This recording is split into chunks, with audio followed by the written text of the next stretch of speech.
Hiyo, I'm back with one more tutorial. I had some people in my Facebook group ask me how I do my rustic tumblers, so that's why I'm showing it today. The cup you see has been glittered and epoxied smooth. The glitter on it is Hemlock and Pink Tulip by Glitter by Mama Boss. I'll link those below.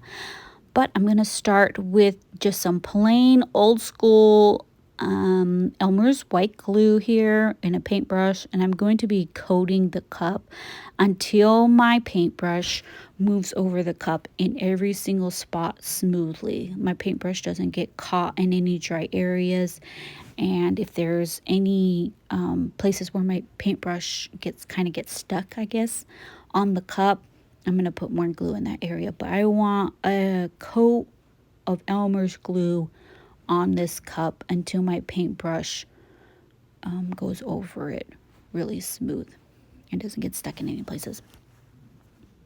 And then I'm going to go ahead and set the tumbler aside after I put the glue on it for about 30 minutes. I let it air dry. I know some people use a heat gun, but I don't. There's plenty of things I can do in 30 minutes. So I just set my cup aside and let it air dry and do its thing. We're going to move on to the acrylic paints. I'm using white and the gray. I use the gray just for a little bit of an accent. Because it's a rustic cup, I don't want it to be pure white. So I just pour a little bit of the gray acrylic paint, but most of this cup is going to be white for sure. And then an old paintbrush that I've used a million times and stuck in water, forgot about it, so it rusted. That's why it looks like that. Poor thing. And then this is the tumbler after it sat for 30 minutes. I thought you could see it in the video, but now that I'm looking at it, you can't really. But there's parts of the tumbler that are still wet. You can see where it's shiny. And then there's parts where the glue has dried. So this is just air drying after 30 minutes right here. This is what you're looking at. I'm going to go ahead and put a whole lot of paint on my paintbrush. And I'm going to start from the bottom of the cup and just move down to the rim. And every once in a while, I'll dip my paintbrush in the gray just so I can break up all the white. I really want this to look rustic, not brand new and shiny. So that's why I use the gray. And I'm just going to go and put all kinds of acrylic paint on it. I am not stressing if I go over this twice or if I touch a part of the tumbler twice with acrylic paint. The less stress I have to do with these, the better my life is and the happier I am making them. So I just put paint on. If I go over it twice, I don't really care. It looks great afterwards. And I can, I really decide where my glitter shines through. So I'm not stressed about it. Do what makes you happy, guys. Easier, the better. So I'm just going in, just gonna cover this thing and goop paint all over it. Make sure that we get the bottom. And then once it's been covered with paint, I set it aside for about 30 minutes. So I'm holding the pole of the cup. So when the cup is resting, it's the cup is upside down.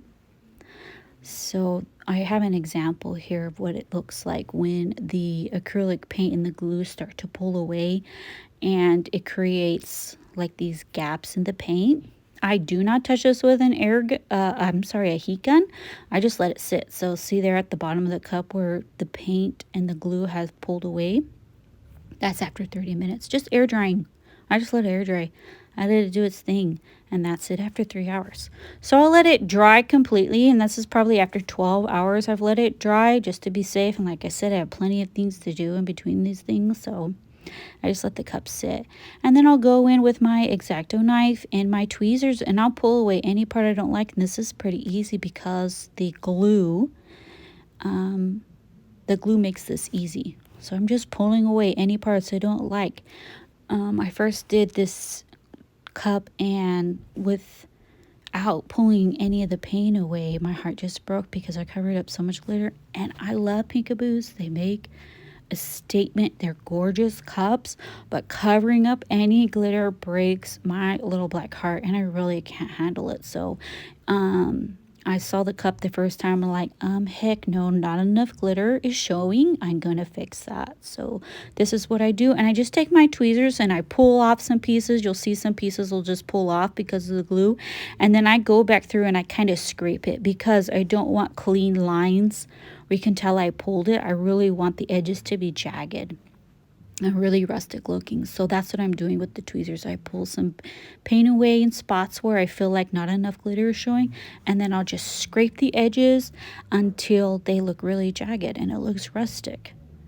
And I have to stop myself because I will just keep peeling and peeling. I'm telling you, this part of the process is so satisfying to me. I absolutely love it.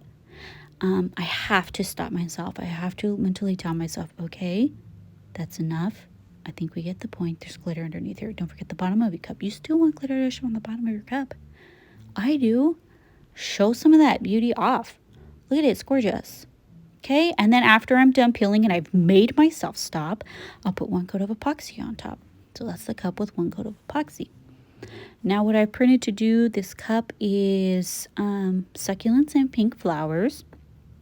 And that I printed on clear sticker paper. And then the piece I'm holding in my hand is like a cow skull, and it has succulents and feathers on it. And I bought that off of Etsy. I'm going to try to find that and link that below. But I printed it off myself, cut it on my silhouette. And my centerpiece, of course, goes on first. I have to find a home for it. I do want my succulents to be over the white part. So I'm going to take my cow skull and put it kind of where there's more glitter, just so that I save most of the white part of the cup for my stickers, my succulents. And I'm cleaning up the cow. It looks like I left some little pieces in there, making sure she looks perfect. And then I'll move on to the stickers. I start with the biggest pieces first, find homes for them, and then I'll fill in with my smaller succulents and flowers. Plenty to choose from.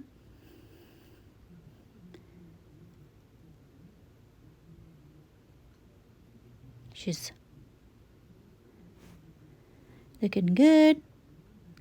I'll sped this up because I know we all got things to do.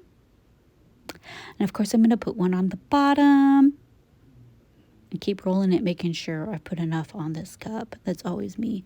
I'm always thinking I could put one more thing on here, right? Somewhere there's a home for this one piece. On the bottom of the cup, of course, I have to put my little black heart, my signature. And then when it's all done, I will put 2 coats of epoxy over the top of it. But of course, none of my cups are done without a straw charm. So this beauty gets a straw charm. All of my RTS cups do. I do offer straw charm kits in my Facebook group. I'm the one who came up with it, putting it on my cups. Each and every single one of these are handmade by me. I assemble each one for each one of my cups. And my Facebook group loves them. There she is. There's a straw charm. Bottom. Back. And she's gorgeous. I hope this helps somebody, and I hope you love it. All right.